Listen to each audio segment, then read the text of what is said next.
Welcome back to the Capibara's English podcast. I am Miss Capibara, your language thoughts partner, an expert in making English feel like your first language. Today we are stepping into a very specific and sometimes very awkward territory, the office kitchen. This is the place where professional lives and personal lives collide over a cup of mediocre coffee. And speaking of collisions, Mr. Capi, why are you standing behind that large potted plant in the corner of the studio? And is that a timer in your hand? Shh, Miss Capibara, don't let them see me. I'm practicing my kitchen stealth mode. I've realized that if I go to the office kitchen at exactly 10:14 a.m., it's empty. But if I go at 10:15 a.m., the marketing team is there. If I go at 10:20 a.m., my boss is there. I've been calculating the exact seconds it takes for the coffee machine to brew a cup so I can run in, grab my caffeine, and run out before anyone asks me, "So, Mr. Capi, any big plans for the weekend?" I call it the office kitchen panic, and it's ruining my productivity. Oh, Mr. Capi, you are turning a coffee break into a mission from Mission Impossible. But I understand why. The office kitchen is a no man's land. You aren't at your desk working, but you aren't exactly off the clock either. You feel like you have to say something, but you don't want to start a 30-minute conversation about spreadsheets. It's the land of the micro conversation. Today, we are going to teach you how to handle those 3-minute interactions so you can stop hiding behind plants and start enjoying your coffee. Okay, I'm putting the timer away, but you have to help me. My biggest fear is that awkward silence while the coffee is dripping into the cup. Drip, drip, drip. And I'm just standing there looking at my shoes while my boss stands next to me. What do I say? Nice weather for coffee? That sounds ridiculous. It does sound a bit silly, doesn't it? But here's the secret. In the office kitchen, the topic doesn't matter as much as the vibe. You just need to acknowledge the other person's presence. The easiest way to start is to talk about the one thing you both have in common in that moment, the kitchen itself. I call this the environmental opener. You can talk about the coffee, the snacks, or even the microwave. I always start with, "Is the coffee any good today, or is it the usual office mystery blend?" It's a little joke and it's very easy to answer. Let's practice that, Mr. Capi. I like that. It's a bit funny. Is the coffee any good today, or is it the usual office mystery blend? Is the coffee any good today, or is it the usual office mystery blend? Is the coffee any good today, or is it the usual office mystery blend? Perfect. Now, if the person answers and seems friendly, you can move to a checking in phrase. This isn't a deep question about their life. It's just a way to say, "I see you." I use, "How's your morning going so far? Keeping busy?" This is the ultimate office phrase because everyone is always keeping busy. It's a safe topic. Let's practice. How's your morning going so far? Keeping busy? How's your morning going so far? Keeping busy? How's your morning going so far? Keeping busy? Great! Now let's talk about the Monday-Friday rule. Office small talk changes depending on the day of the week. If it's Monday, you ask about the past weekend. If it's Friday, you ask about the upcoming weekend. It's like a law of nature. On a Monday, I say, "Did you have a good weekend? Did you do anything fun?" It's simple, classic, and effective. Practice that for me. Did you have a good weekend? Did you do... He sounds so relaxed. Now, let's handle the boss battle. You're at the water cooler and your manager walks in. You want to sound professional, but not like you're in a meeting. You can talk about the office environment or a general project, but keep it light. I like to say, "It's been a busy week in our department. How are things looking on your end?" This shows you are aware of the work, but you're still being social.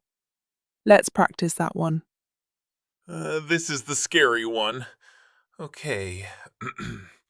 It's been a busy week in our department. How are things looking on your end? It's been a busy week in our department. How are things looking on your end? It's been a busy week in our department. How are things looking on your end? You did great.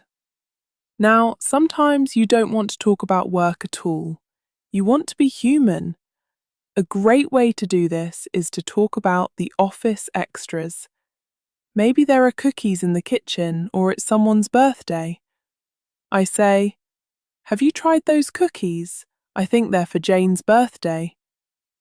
This is a great way to bridge the gap between coworker and friend. Let's practice. Have you tried those cookies? I think they're for Jane's birthday. Have you tried those cookies?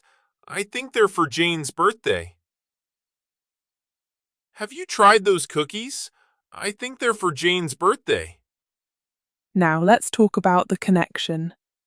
Maybe they say something interesting like, "I went hiking this weekend." You need to show you're listening. In an office, we use reinforcers. Words like, "That sounds lovely," or "That's a nice change of pace." Let's practice. "That sounds lovely. Which trail did you go to?" It shows interest without being nosy. That sounds lovely. Which trail did you go to? That sounds lovely. Which trail did you go to? That sounds lovely. Which trail did you go to? Perfect. But now the coffee is ready. The microwave has beeped, your cup is full. You need to leave, but you don't want to just turn around and walk away like a robot. You need the office exit. This is a phrase that signals the end of the break. I always use, "Well, I'd better get back to it. Good luck with that report." It's professional and final. Let's practice. Well, I'd better get back to it. Good luck with that report. Well, I'd better get back to it. Good luck with that report. Well, I'd better get back to it. Good luck with that report. Mr. Capi, I think you're ready to face the kitchen without the timer. How do you feel? Do you think you can handle the marketing team now? You know what? I think I can.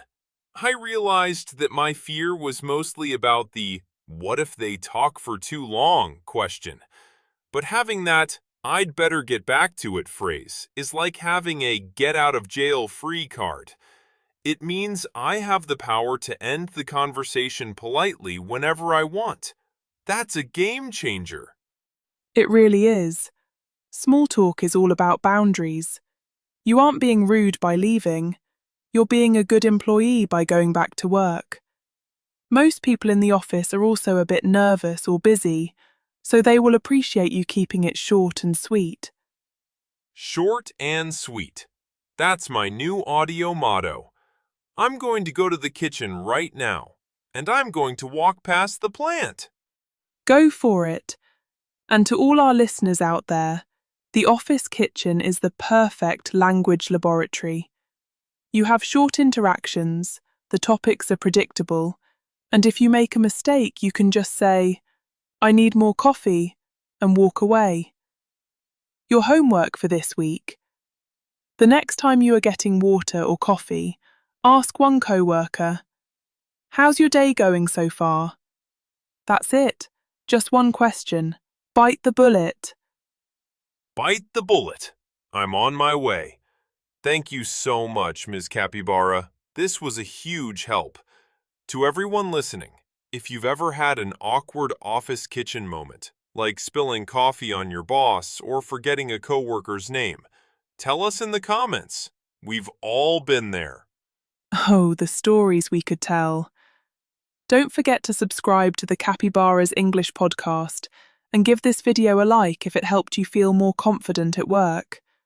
We love building this community with you. And stay tuned for our next episode.